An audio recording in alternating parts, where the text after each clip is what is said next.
The following is a Comfortably Zoned Radio Network production.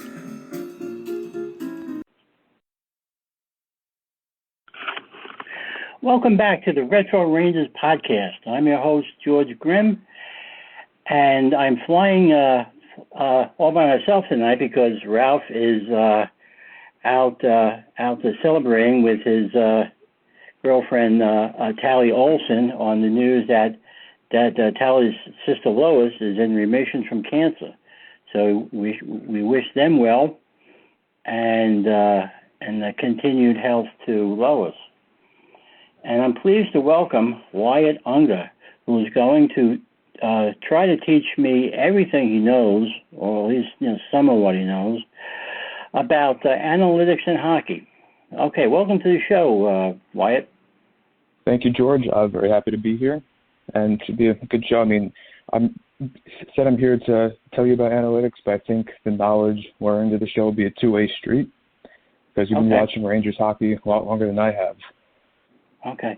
I'm going to ask you if you watch Ranger hockey, because later on I'll ask you about Steve Valiquette and what do you think of him. Okay, so as far as the analytics are concerned, when did you get involved in it? When did you first become interested in it? And when did you first think about it? So my first taste of hockey was probably about 2017, but for a good 4 years, 2017 to 2020, I was watching very few Ranger games and very few playoff games. And just to sum it all up, I didn't know very much. And in the 2021 playoffs, which was the Lightning's second championship year for reference, I watched more, and it was the Lightning and Islanders series that just hooked me on the sport because, it always came third to basketball and baseball. But after that, I was committed to learning about the sport. I was in awe watching them play. So that season, next season, which happened to be last season, was when I got into analytics. And what convinced me was that in 2020 I learned about baseball analytics, and it was really I thought it was an advantage to know analytics in a sport and to have what I would consider multidimensional knowledge. And have different perspectives on the game, because watching it is great, but I really wanted to know why things were happening on the ice and what made certain players good. Yeah, good point. When did the analytics begin? Who created them, and how long have they been used by the NHL? Let's say right now. So I believe a lot of them began tracking in 2007 to 2008. I believe that was the first season they were tracked, although that's just the beginning. That's not the accurate date for every stat there is, because many have come along by different creators as time has gone on. And they definitely weren't immediately accepted by teams or even thought of back then, because it was a much different era. You could tell by the scoring and, how teams were built and the physicality. But now you see not every team. There are still teams that like the old-fashioned way. Flyers and the Flames are good examples. But if I were to point out teams who I think are in on analytics at this very moment, you have the Lightning, the Panthers, the Devils, the Stars, and the Avalanche. And all five of those teams are looking pretty good right now. Yeah, they're all teams that are on their way up. As far as the Tampa's concerned, they are on the cutting edge of everything. I interviewed their minor league owner a couple of years ago, and he was very impressed with the way they ran their organization. And you really have to hand it to them. As far as tracking, how do they track a player's ice time and his location on the ice? How do they do that? So what the NHL actually has is under the ice of every team, they have trackers under the ice, because for both ESPN Gamecast and the NHL app, they have this thing called Game Flow. They have it there so that fans, maybe they can't watch the game, that they can follow along.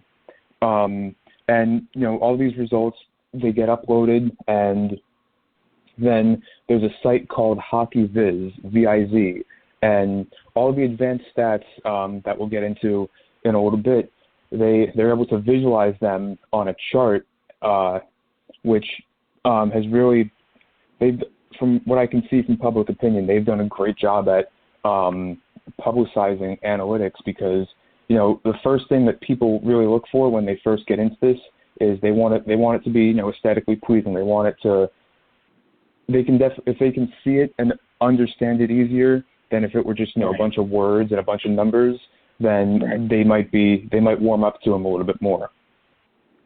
I had no idea that there was tracking under the ice like that. I was afraid that there was some poor guy up in the press box who had to keep track of every player's time and where it was when he shot the puck. I had no idea.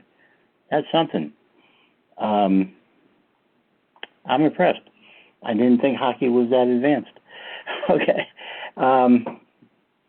Anything else that they track? As far as the game is concerned, what else do they track, and do they watch, and do they give they don't have numbers? They don't have to track too much else. Just like but that's how they track the time on ice, and they can tell ESPN and their own app who's on the ice. Everything else just so the shots on goal, they're able to identify who it is, who's taking it, and those stats, that's how they get calculated.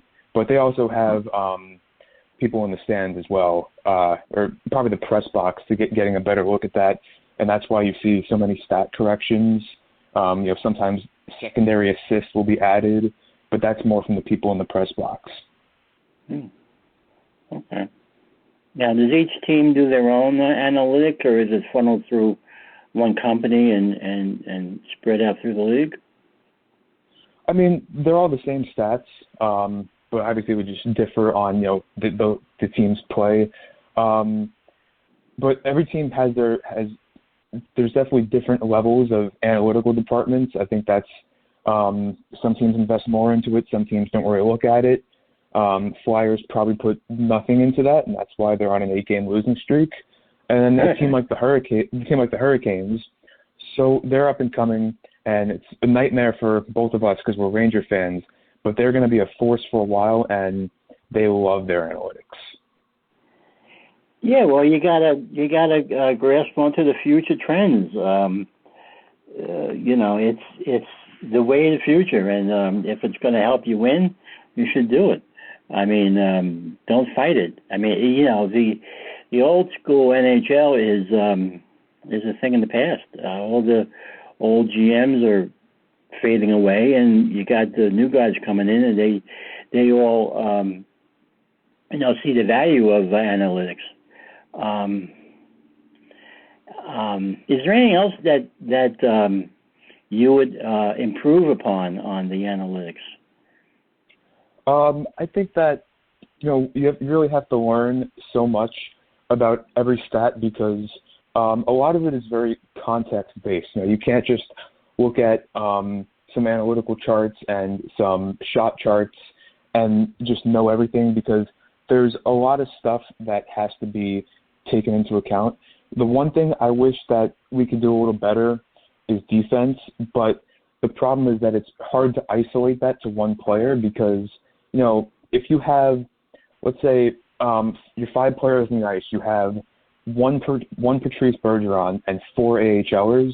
Patrice Bergeron, his defensive stats, if he was playing with 4 AHL level players against NHL competition, he would have bad defensive stats because his team weighs him down.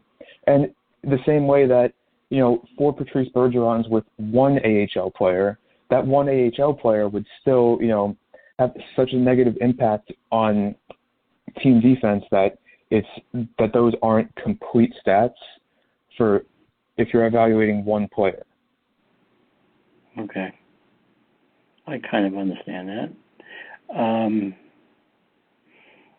Is there any other improvements you would make on the analytics? I think everyone who follows analytics would always strive to improve somewhere. Right. but I definitely like where we're at considering the time period. And I'm sure that new ways to look at things, new trends will show up eventually. But as far as what I would do, I would see, it would take a lot of testing, but I'd love to find something that really evaluated goalies well, because I'm sure I'll be able to speak more in depth on it. But a lot of analytics for goalies, they rely a lot on the defense that he has with him, which I think that, that has somewhat of a purpose. Like a goalie with a horrible defense. Connor Hellebuck on the Jets the last few years might be a good example there.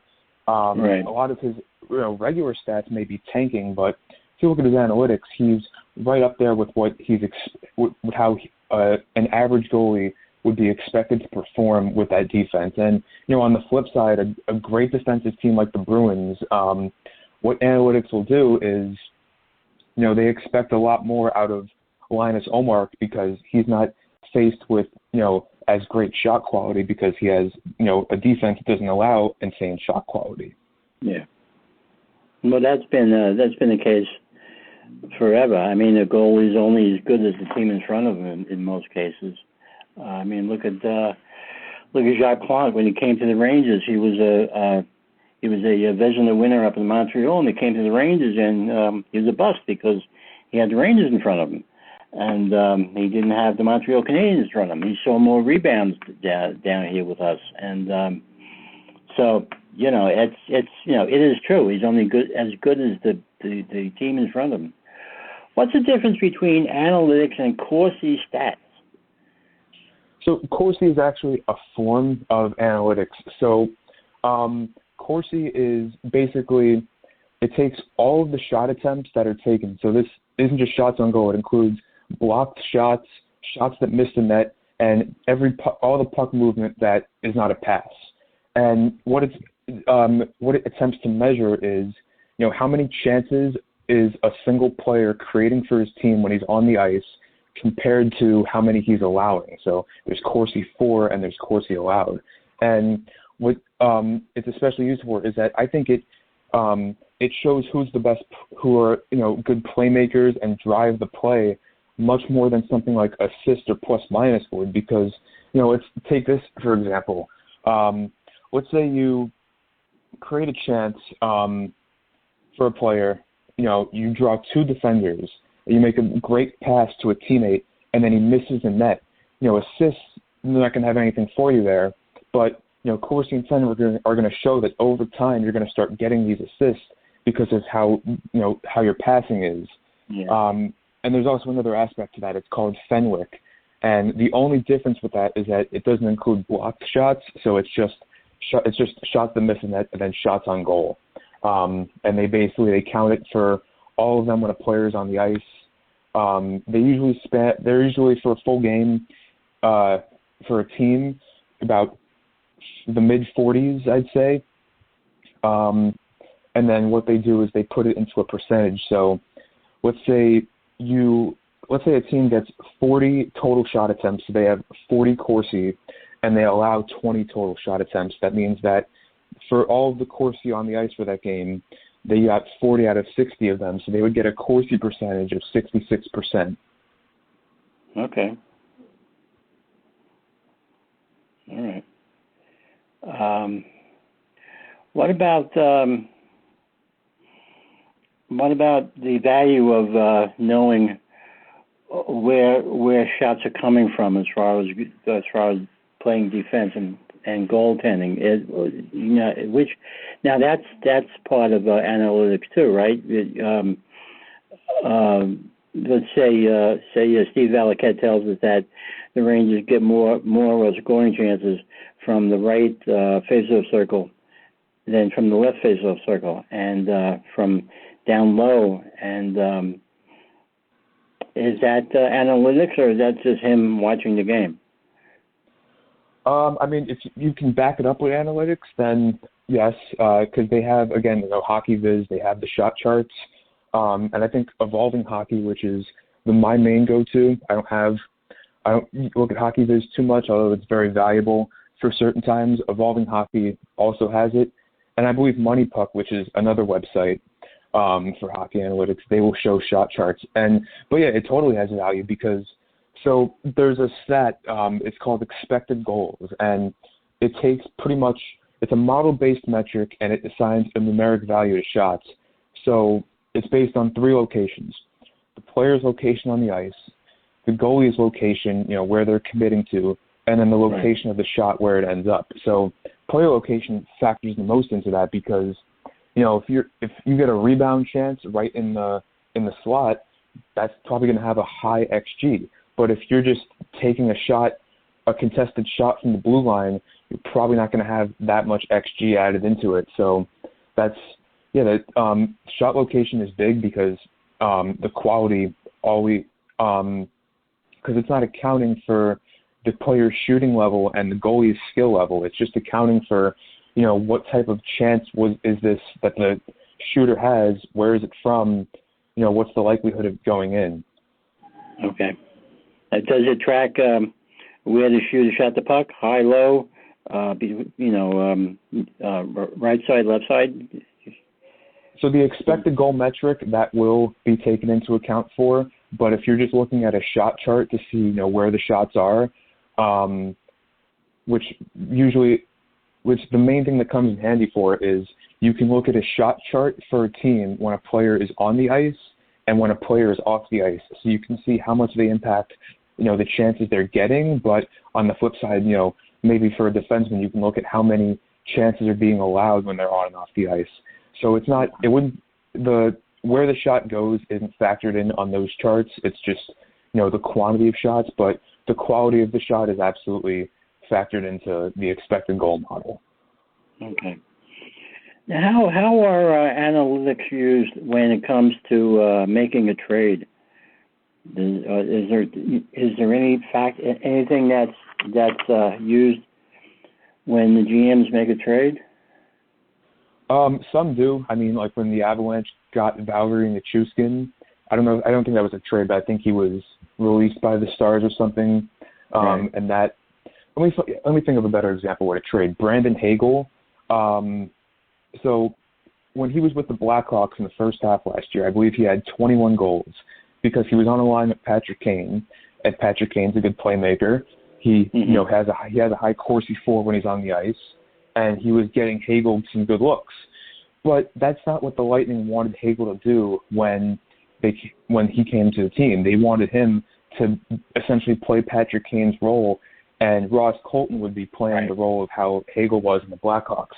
So Hagel, there was an adjustment period. He struggled, and now this year he's back to that role because he's playing with Nikita Kucherov, and he's back to having success. So a lot of times you can't just look at point totals. You have to look at stuff like this. And the best example I can give, it's something I've been preaching since the trade happened, the Matthew Tkachuk for Jonathan Huberdeau swap. So you had Huberdeau playing on the second line because of how talented Florida was last year. He was getting easier matchups, and he was playing with good playmakers. Matthew Tkachuk was that good playmaker for Calgary. And you can see with Elias Lindholm's regression how much he misses Johnny Gaudreau and Matthew Tkachuk. So these analytics, instead of just looking at points, which a lot of times can not carry any context, you can look at these analytics, see how much they really impact the game. That's the biggest thing for me. You can see how much a player controls the game.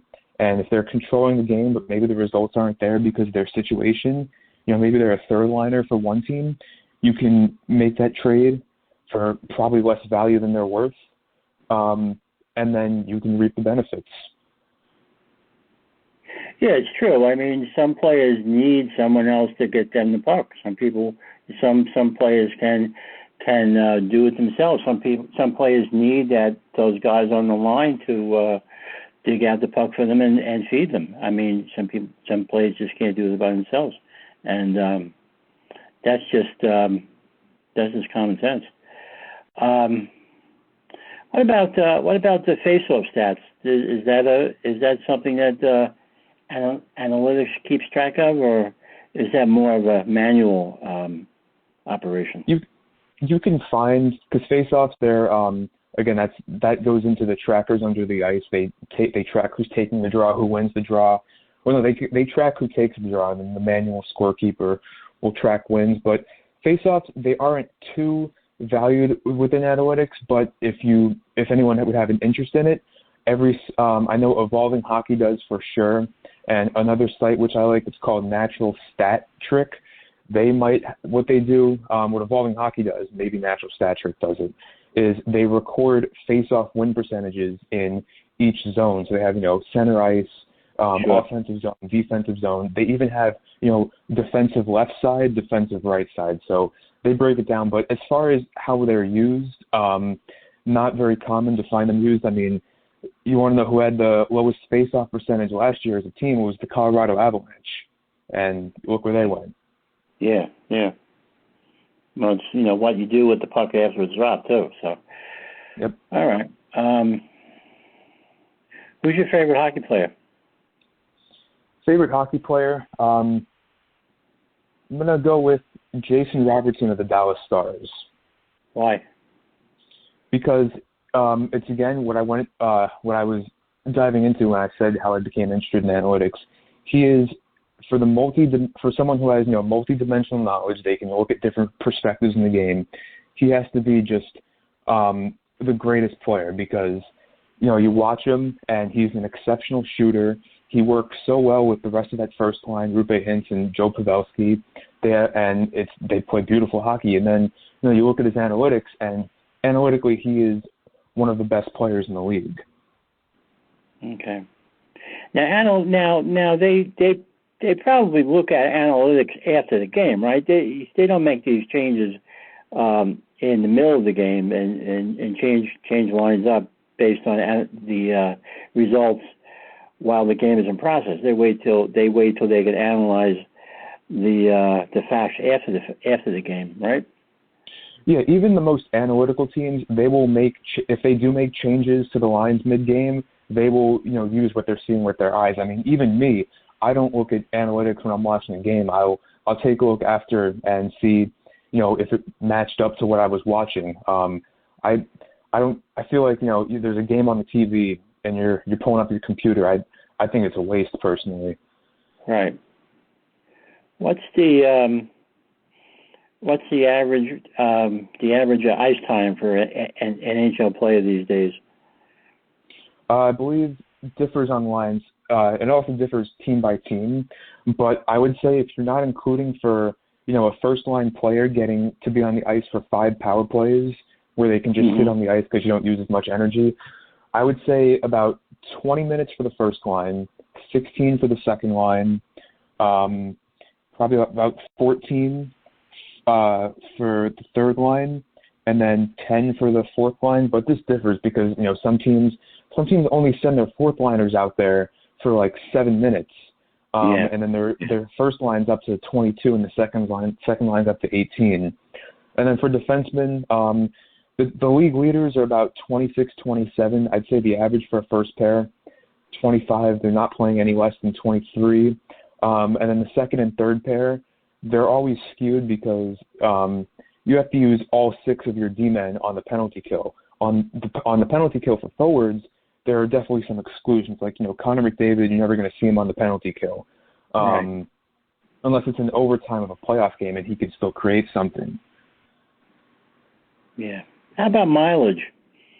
What kind of mileage does the average hockey player get during the course of a game?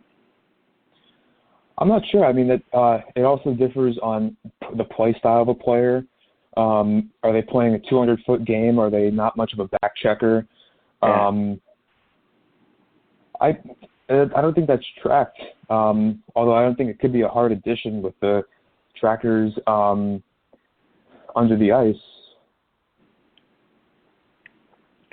The Ranger game the other night, they announced that Barclay Goodrow skated X amount of miles the game before. I can't tell you how many, but it was something that they knew. So it's probably something that they track somewhere. Yeah, I just Googled it, and about every source here says The average player can expect to skate up to 5 miles per game. Wow. Which there's a reason that they're taking 40-minute shifts. Yeah. I mean, when I was growing up, the average shift was about a minute and a half, 2 minutes, and but the game was a lot slower then. The players were a lot smaller, and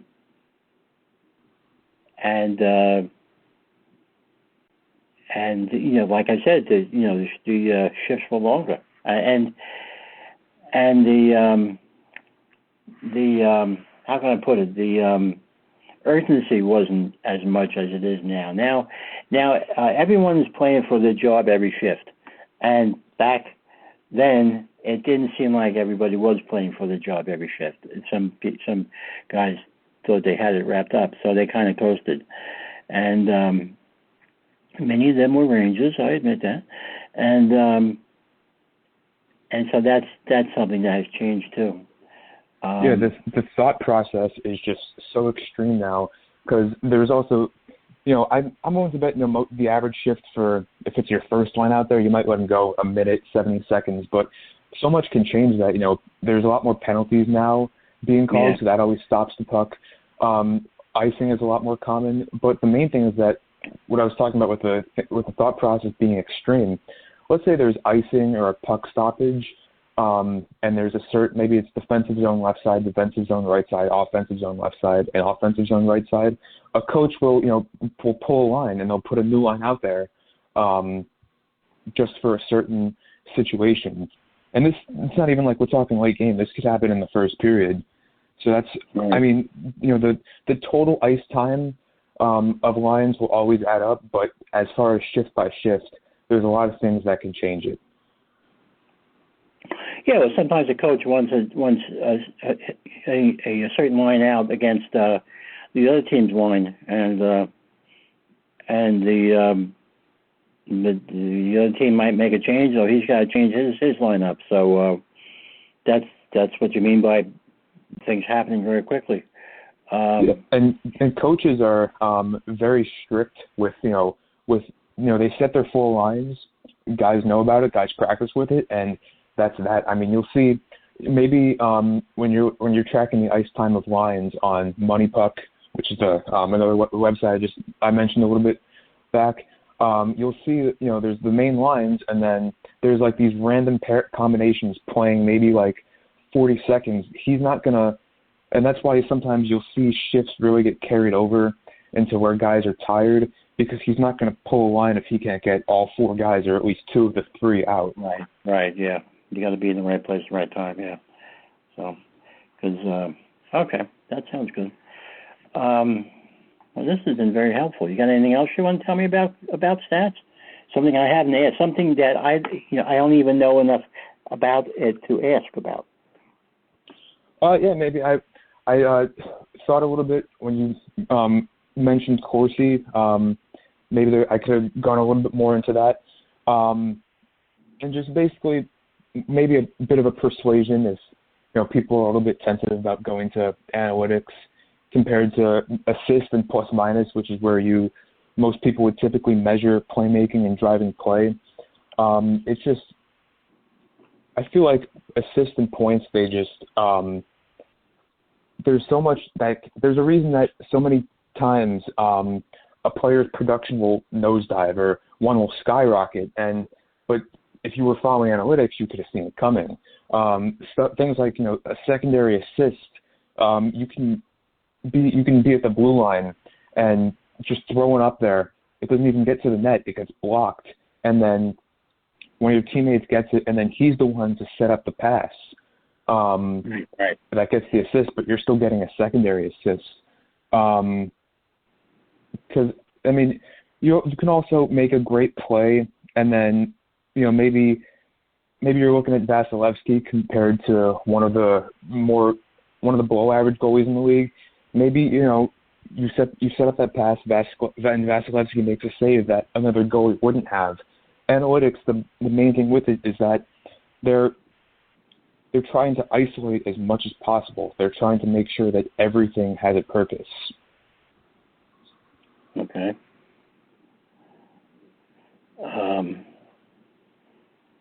That's interesting. I never thought about that.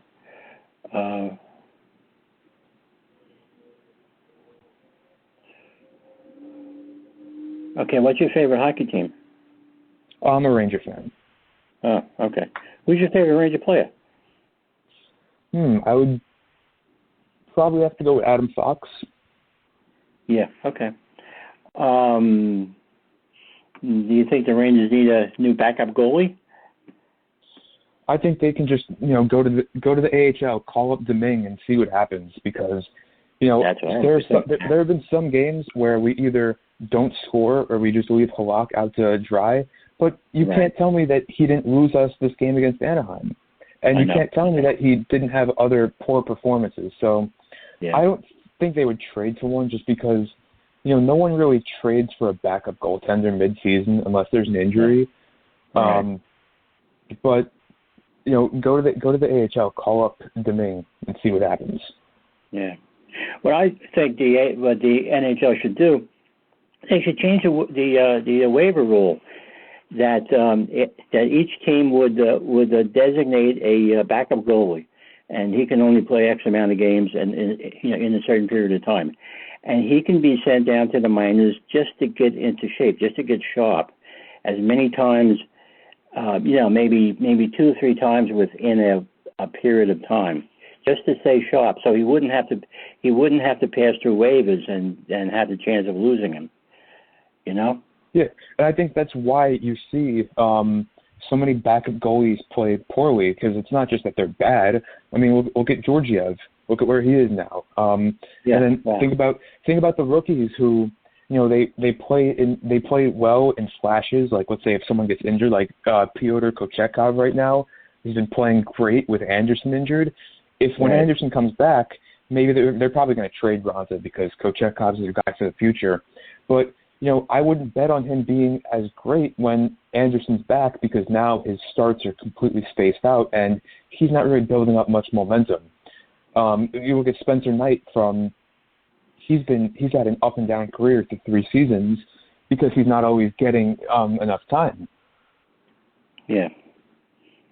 Yeah, they have to get a chance to stay sharp. A regular skater can go out and take a couple shifts and be in the game and stay sharp. But a goalie, he either plays or he sits, and it ends up hurting him after a while. Some guys can come off the bench and play well. Glenn Healy did it. Gilles Villemure did it years ago. But now there's not that many players who can sit for games at a time and come off the bench and play well. They usually need at least one game to get back into it. Georgiev, when he was with the Rangers last year, the first game he would come back and play. He was lousy, but then as he played a couple games in a row, he got better because he got into it. But then Iggy came back and he was back on the bench. So it is interesting to see what he's doing this year out in Colorado. I always wanted him to succeed anyway because I wanted to fancy Georgie, but it never happened. How about college? You have any plans to go to college? Yeah, my plan right now would be to go to UCF, which I'm currently in a dual enrollment program in high school, which is going to allow me to graduate with an associate's. So I'd only have to take 2 years of college, and I think it actually will get me into UCF. So that's currently the plan, and it's right here. I've been also supporting their sports teams since I moved down to Florida, so it just makes sense for me. Right. Do you have any plans of going in of continuing your interest in analytics as a career? Yeah, I mean it's got to be the dream. If I'm able to find something I'm interested in now, and then be able to go in with that, it's got to be the dream right now because this isn't something that I can ever see myself dropping. It's just for both hockey and baseball, I'm never going to lose interest in the sport. So Right. it's something I'm going to carry with me. Well, you know, with 32 hockey teams, and how many baseball teams are there? There's 30. There's 30 baseball teams. There's probably plenty of opportunities out there for someone who's passionate about it and who knows and who can, you know, walk right into the job and be helpful to the company, to the team. Yeah, you know, like some teams are making that turn now, and the spots are opening up. But there's going to be a lot. Teams that aren't on it right now will see, because you know this is going to take over for every team at some point. We don't know when, but at some point. I mean, these analytics, they're still pretty fresh when you're generally thinking about it. You know, 15 years for them to be invented, and maybe we're on the third or fourth year of them really being valued. There's going to be just a lot of openings there, a lot of opportunities. Okay. Are there any colleges that offer either courses or majors in analytics? I know UCF for sure. They have something in the business department for analytics, and I'd be surprised if just about every main college didn't offer something there, because the business programs in general, there's such an array of them that they have almost everything covered. Okay, good. Well, best of luck to you. This was very informative. My eyes might not glass over so much when I listen to Steve Valiquette on the Rangers pregame shows, and maybe they will a little bit, but maybe not as much. So thanks for being on, Wyatt. I appreciate your time. And anything else you want to let us know about? Not really, but thank you for having me. It was a pleasure. This is a great show. Okay. All right. So thank you. This will be posted probably by tomorrow. We'll send you a link, and thank you very much for being on. Talk to you soon. Got it. Anytime. Yep. Bye-bye. Goodbye. Bye. The proceeding has been a Comfortably Zoned network production. You are advised to keep your dreams wet, your humor dry, your children and grandchildren out of military recruiting offices and off the laps of clerics who wear dresses. Thank you for listening, everyone. Happy trails.